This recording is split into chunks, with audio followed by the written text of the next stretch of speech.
great county.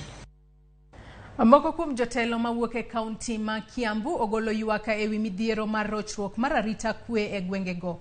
Jaod bura ma Thika Town Alice Ng'ang'a, nyawadgi mogwela Triza Wanjiru kod mane en jaod bura ma Gatundu North Kigonjenga okoni ogai manyien mar obila Jafeta Koome mondo mi okaw okang' mar reso jopiny kendo kedo kod timbego mag njore. Jotelogo ywak ni timbe njore osebedo ka medore mokalo e kaunti no.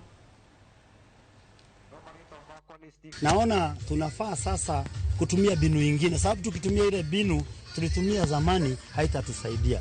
Ya kwanza, askari warudi community zao. Ukiangalia hapa askari wa kutoka hapa tutamjua, na mambo ikiharibika tutampata na tutamfuata. Pia walimu pia warudi their community assets. Na ya pili, wazee wa nyumba 10 uongeze vijana huko na walipwe. Iwe tuwe tukipata nafasi ya kuwauliza kwa nini unalipwa na ufanye kazi.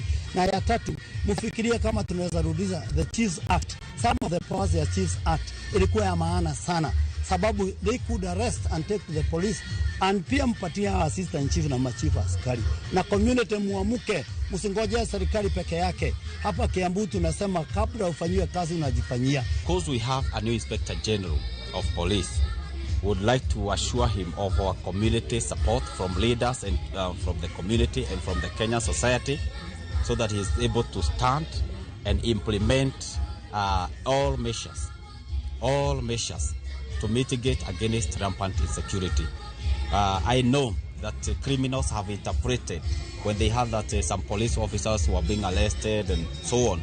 They misinterpreted this to mean that there is a vacuum in relation to the structured security policy.